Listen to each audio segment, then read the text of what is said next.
Hello everyone, Teacher Rebecca here, and today's video is for those of you who want to cut down on your lesson prep time. I will say the biggest thing is becoming familiar with the content, and that can take a little bit of time. When I first started teaching with VIPKID, it took me between 15 and 20 minutes to prepare for one lesson.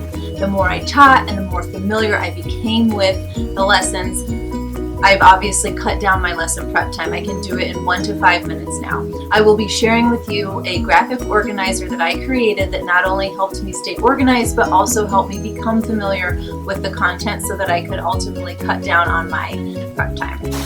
If you would like a copy of the template I created, please shoot me an email at the email address listed below, and I will be sure to send you one. Let's check it out.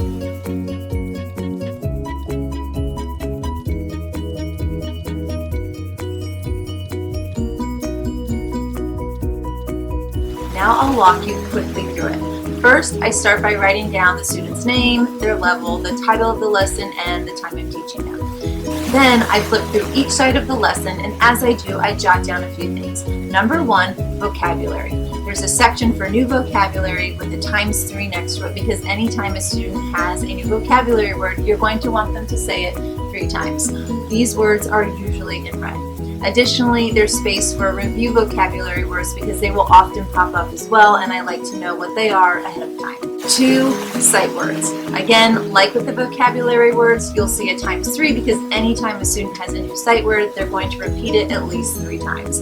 And as with the vocabulary, I like to add all of the review words in this section as well, just so I'm familiar with them ahead of time.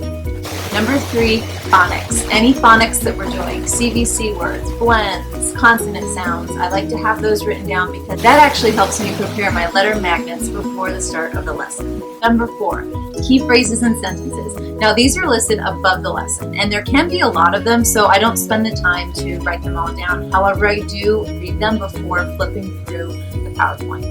What I've noticed, however, is that there are sometimes important phrases that are not necessarily listed in the lesson information, but I still think that they're important to teaching the actual lesson. For example, this has more or this has fewer. These phrases might not be listed in the lesson info, but they might be pertinent to teaching a math activity in the lesson, and I like to know those ahead of time, so I go ahead and jot them down in this section of the graphic organizer. I basically just write down any additional key phrases that I may want to remember in this section. Number 5, notes. This is where I write down anything that may help me remember how to execute a certain activity within a lesson. So, for example, as I'm flipping through the PowerPoint, I come to a chart with a lot of objects on it. The directions are really long. I know I'll quickly read through it tonight, but I won't remember maybe tomorrow exactly how I'm supposed to do it. So I'll jot down that 1, I'm supposed to count the objects, and then 2, I'm supposed to circle the objects with more and underline the objects with fewer. Just a couple of quick notes to help me remember in the morning how to do that particular activity with the student. And since I prepare for 6 classes back to back, sometimes 24 hours in advance, I might not remember exactly how to do something. So I just like to have that written down. I can glance at it quickly before I start the lesson, and I feel a lot more prepared.